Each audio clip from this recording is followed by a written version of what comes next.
verse 7. We read quite a bit of the 4th chapter, the call to worship, setting our feet for it.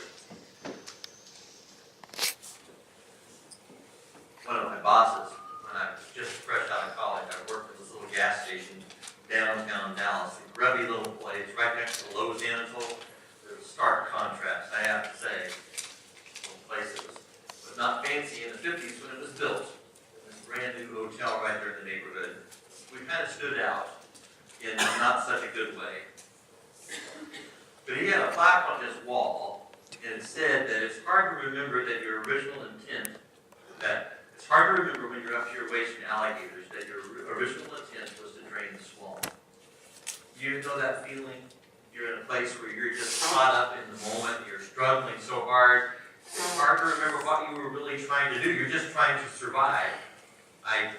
I substitute taught a few times in my early ministry, especially when I was a youth guy at VanDeburgh.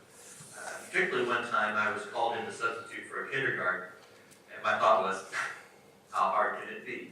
And that was silly. Oh yes, that's silly. I should have known. I had some substitute teachers when I was in school, and there was always one thought, how can we disrupt this? How can we change the course of this lesson, quote, end quote, and get it off on the track? It's always a plan for us. What behaviors? There's always a struggle. And I came to the conclusion before too long that basically when I was substituting, it was my job to keep it to a low level. I didn't aspire to teaching the great truths. Even in a good history class, try to engage in the discussion of what it meant when this person did that. No, just surviving, keeping a riot down. I didn't have to win major battles, I just had to hold the fort. That's exactly right. It's the job that was before me. And to tell you the truth, it takes all types in this world.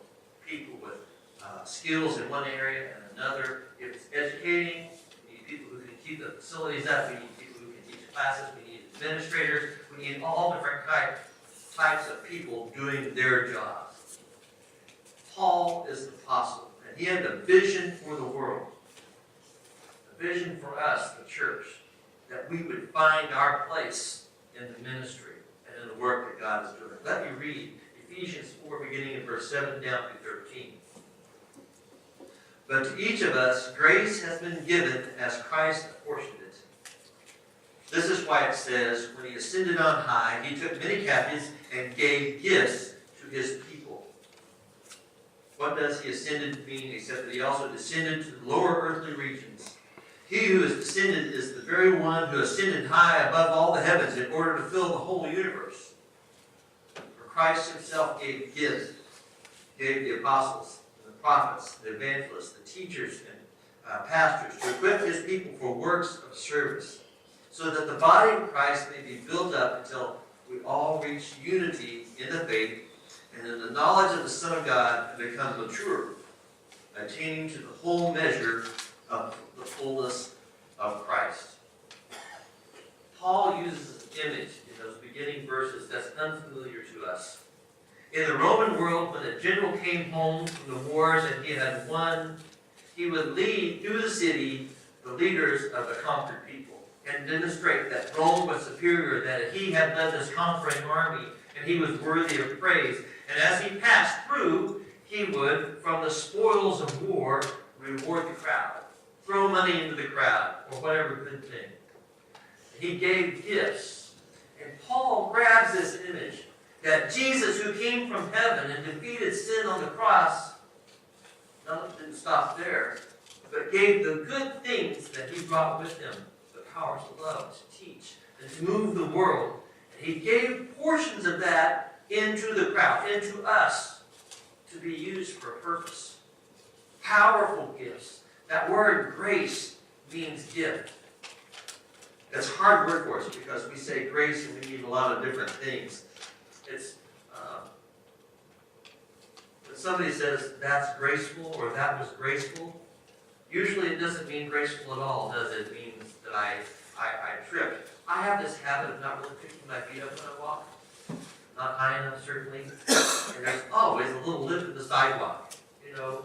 And so I look graceful when I stumble. not what he's getting at. He's not talking about natural abilities or smoothness or luck or paying attention even. He's talking about the abilities, the good things, those gifts that God has put into our lives spiritually to make a difference. Spiritually, Paul is talking that some are gifted, some to be pastors, some to be teachers. He expands on this in 1 Corinthians, the 12th chapter. If you're interested, you can go look there. But he talks about a lot of specific things. Paul says people are given different things, different abilities, different character qualities to do different jobs in God's kingdom and for God's church. And where you use those things, it's important. Our problem is that we don't always see that in another person. When you're gifted in administration, things ought to be laid out very straight. That's true. We need organization. Everybody should stay in line. And then there's that little person who's created with creativity. Always imagining how it could be. And if we just change this one little thing, it would be so much fun. Have you ever heard those phrases? It would be so much fun if. And so we have these two people of opposite temperaments looking at each other and going, what's wrong with them? That's our deal. And yet it's just two gifts. One spirit, two gifts to be made to work together. We love to point out how that other person is not doing our job.